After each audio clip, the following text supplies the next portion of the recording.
Words. Okay, welcome everyone to Living Hi. Each Day. My name is Susan Jansen, and my podcast is called Living and Loving Each Day, Bridging Barriers. My work in my podcast and the wonderful guests that I have focuses on supporting parents and caregivers, service providers of children and adults, primarily with adaptive needs, and also adults with adaptive needs. I'm being introduced to the neurodiverse lately, and it's aiming to bridge barriers in every aspect of our life. We can do this, we can cope, and there are ways to know and to just embrace so that we can cope better. And so I am very excited today because my podcast guest is Mona Das, and she is a founder of Canary Revolution and Moxie Money. And That's she's right. Yes, that's great. I can't wait to hear more about that.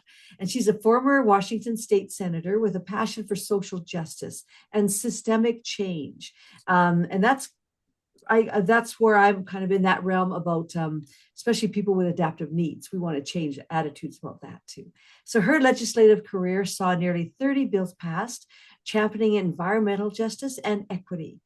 And with a BA in psychology and an MBA in sustainable business and a strong fundraising network, Mona combines business acumen with public service. What a beautiful combination. She's created an award-winning documentary, Badass Women Doing Kick-Ass Shit. Okay, I don't think I have there's nothing on my blog that tells me what words I cannot or cannot say in my podcast. So that is awesome. Mona, welcome. A pleasure to meet you from Washington.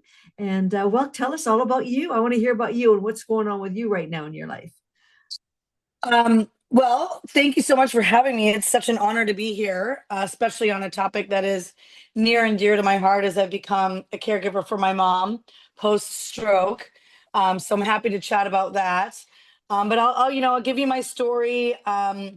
It's a pretty inspirational one. I will have to admit. My family came to America when I was 8 months old with $6, and we to become a state senator with those kind of humble beginnings is pretty unusual. And you know my story starts off in the shower. I don't know about you, but I do my best thinking in the shower. And Oprah Winfrey says it's because it's complete sensory deprivation. And so I got my download from the universe in the shower, and it was that I was going to be a senator. And it's just a humorous story because I'm so classically Indian. Half my family are doctors, the other half are engineers. So when I got out of the shower, I was visiting my brother at the time, and I said, I'm going to be a senator. And we just laughed because it was absolutely humorous and preposterous that I would, even think of doing something like that, because it's not anything that, we didn't even talk about politics as a family growing up, right? Like, you're just trying to put food on the table. You don't have time to debate politics and policies in a foreign country, right? Like, my parents would probably more likely talk about politics in India than they would in America. And so I just realized that maybe one of the things that drove me was my baby brother was born in America, and I was born in India. And so, for those of you who don't know, there's a couple rules to be president. You have to Oh, be 35, and you have to be born in the United States. And so, everyone always says, oh, you should run for president. What they don't know is that I can't. And so, my parents growing up used to tell my brother, oh, he can be president, he can be president. So, maybe that was in the back of my head that I would be in politics. I don't know. But my story goes like this. I was walking my dog, Cleveland, who, believe it or not, has more energy than me, and he doesn't like to stop. And so if I was walking him and I would stop, he would pull and bark. And so I literally saw a sign. I saw a yard sign, and it said Pramila Jayapal for Senate. And I knew four things when I looked at that sign. I knew it was a woman. I knew she was Indian. I knew it said senator. And I also knew if she could do it, I could do it. And I stood in front of that sign for about 5 minutes. My dog is barking and pulling. And I was crying for like what felt like 5 minutes, but maybe it was 3 minutes. I don't know. And I realized that in that moment, my dream was visible. And this is why I say representation truly matters. This is what I get on every stage, every podcast, every, fifth grade student class, because I want to make sure that other people see me and go, wow, I can do it too. And it doesn't mean they have to run for office. They could, live their BHAG. I call them big, hairy, audacious dreams, big, hairy, audacious goals. So, what is their goal? I don't know. But whatever it is, if they see a woman of color, like I didn't see a woman of color in a leadership position until Michelle Obama, right? Like that is far too long to see a woman of color. And so I grew up in America where it was all white folks that were in leadership positions. So now that I have the opportunity to be a leader and showcase what it's like to be a woman of color in a very, very high level position, um, you know, my story is that not only did I win, but I flipped a seat. So I Mhm. flipped, that means I flipped a seat from one party to the other. I don't think you have, it's not going to take you too long to figure out what party I'm part of. And I had to knock on 8,000 doors to win. And my campaign knocked on 30,000 doors. I had to face extreme racism and discrimination and sexism and misogyny and hatred to win. And I won anyway because I don't let anyone determine what my future is going to be, because the only person that gets to determine what my future is me. And I ran and I won. I flipped a seat. I passed 28 bills in 4 years, and I will tell you that my white male colleagues usually pass somewhere between 1 and 0, and I Oh, passed 28 in four that's, years. that's That amazing. is unheard of. That's And amazing. I am an immigrant. I called my hashtag was immigrant hustle, and I don't know how not to work hard, right? Like I work so hard because that's all I know. I'm a woman of color, so I have to work 3 times as hard to get half as much as a white male that was born in America without an accent. And Unfortunately, yeah. yeah, and we're seeing that play out right now in the current what's happening. Yeah. And so I want you to know the best part of the story. So yes, I won on all that, but the best part of this story that raised your hairs on your arm up is that the woman that I was my mentor, who is now my dear friend, she's by the way in Congress now.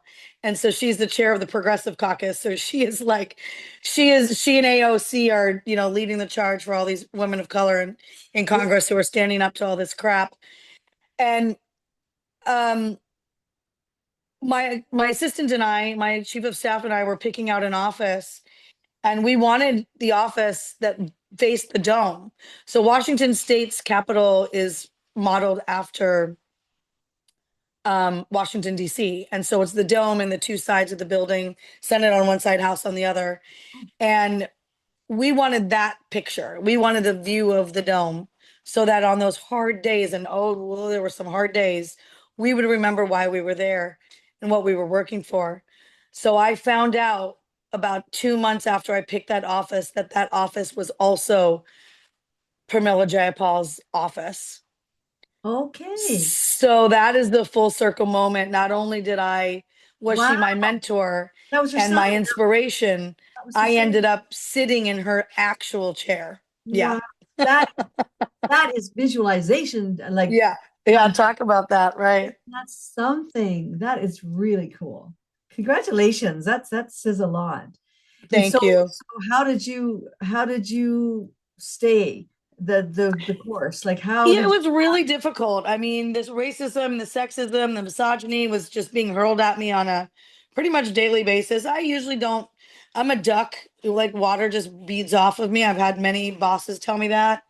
And it doesn't really bother me because if it did, I wouldn't get out of bed, right? I wouldn't be 53 years old living in this world of filled with people who are trying to take away my rights, which is happening now. They're trying to, deport naturalized citizens like myself. And I've been a citizen since I was 13. I'm 53. yeah. So for 40 years? Is that 50 years? I can't do math. 40. I've been an American citizen. I've never lived in India. I moved when I was 8 months old. So for them to deport me to a country that I don't know is absolutely hilarious and hysterical. Which, by the way, our current president, his wife is also an immigrant. I mean, it's just so stupid. There, And not to mention Elon Musk is also an immigrant. So it's hypocrisy at the finest. And I will say this, if your listeners aren't paying attention to what's going on, it's because they are in a world of privilege and they yeah, don't need to pay attention. So women are starting to figure it out. People of color are starting to figure it out. Obviously, 49% of Americans figured it out when they actually voted. Um, so I know you didn't intend to have a political conversation, but I will say this. I am working very hard to be the antithesis of what is happening. So I am launching the Canary Revolution on March 6th. And you can find out, get on our mailing list to be the first to know what we're up to. But it is a revolution. yeah, And for people that don't know what to do, but they want to do something, they're overwhelmed. Take yeah, it for somebody who, from me, like me, that I was actually government, right? Like as a senator, I was one of 28 people that made laws for the state of Washington in the Senate. So I had a lot of power. And I still do. I just took a friend to go meet some ambassadors in Africa because he's walking across the African continent. And we actually met with three ambassadors with no notice. I just literally knocked on the door just like I did when I was running for office. And because of my title and my position, we met three ambassadors, right? So, and they were all women of color, which is so cool. Um, and so with my position, with my power, with my knowledge, I care so deeply about this country that is my adopted country that I am fighting back. yeah, And the Canary Revolution. So if you go to monadas.org, O-R-G, and you get on my mailing list on March 6th, thereabout, I mean, hopefully we can launch on time. We'll launch my version of how to combat the absolute horror show that's happening right now.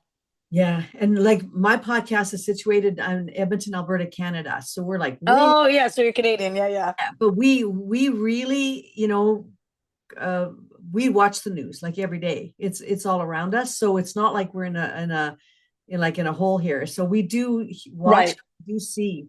Um, Well, two fun facts. I was actually in Canada for the election night, which was funny. I was yeah, in Vancouver. And ah, second, I lived in Ireland for a year after Bush got elected. I thought it was awful. Oh my gosh. And so my husband and I at the time actually found a way to go live in Europe for a year. So we did. And when I was in Ireland, my boss at the time said to me, and I'll never forget this. He said, when America gets a cold, the rest of the world catches the flu. And what's happening to America and what is happening in America is going to affect the rest of the world. And obviously, we saw with the USAID, now it's affecting farmers. So the same types of folks that may or may not have voted for him are now realizing the day after the deportation started, their workers didn't show up. I don't know if you've heard stories about this, but yes, if you want oranges and grapefruits, you better buy them now because they are exactly. rotting in the trees right now because there is nobody to pick them. And I am sorry, Susan, I'm going to say it out loud. White people are not going to go pick fruit. They're just not going to do it. So even if you pay folks $30 an hour to pick fruit, like the amount of produce that they will pick based, like if someone has been a seasoned fruit picker for 20, 30 years, going to do it way faster. Yeah, So if you if you thought the price of eggs was high, I got some news for you people. You ain't seen nothing yet. yeah. And that's not even including the tariffs that were being hit, That's not even including the bullshit tariffs. And you saw what happened with Canada. It was a pissing match. And then he didn't even, I don't know if you know this because I was with a bunch of Canadians down in Florida when it happened. And so this young 18-year-old was with me and he was like, they threatened because we get a lot of power from Canada, which yeah, most people don't know. So what they threatened was they were going to do a rolling blackout during the Super Bowl. And that is when the Trump administration, sorry, I don't even like to say his name, number 45 or 47 or whatever, he who shall not be named, actually reneged because or recanted because he knew and he went to the Super Bowl, right? Which by the way, yes. no president has ever done. And what did that cost for the security? I don't know. It cost us millions of dollars for him, and then the Chiefs even lost. So I mean, the whole thing is just an absolute shit show. So Well, we're thinking about you guys when we're watching because we are watching and we are being, allies and friends. Yes, I We know. Thank still you. are, and I don't think that'll change. But because we understand, I don't know what we just get it. Cooperate, and we like to collaborate and everything. So We're neighbors. I mean, we're of course, neighbors. we're neighbors. Well, you know what, neighbor? Thank you so much for being here today, Mona. This has been a treat for me. It's an honor to meet you and to have a conversation with you. I love that. And thank you Thank so you so much for having me. Your podcast is awesome. And much. the work that you're doing for caregivers and folks that need care.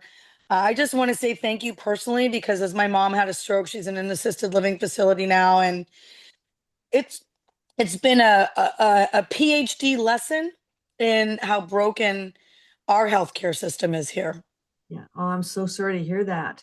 But She's doing great. She's doing great. But oh, yeah, good. she's doing great. But it Perfect. was a rough road there for a while. It was a lot of crying. I didn't know Well, she was going to make it. So I'm so sorry you went through that, but I'm glad you're here today, and I'm glad you're not nothing. You're a duck with the water thingy, and you got to put out a book on how to make the water fall off your back, or something. yeah, I Because love it. you're a really good example of that, and I love. Thank you. Thank you, Susan. That means a lot to me. Thank you. So, everybody, thank you so much for joining us today.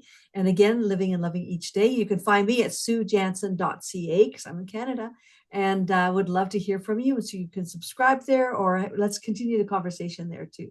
So, again, Mona Das, a privilege and a pleasure. Thank you so much. Thank you. So, thank you, everybody. Bye.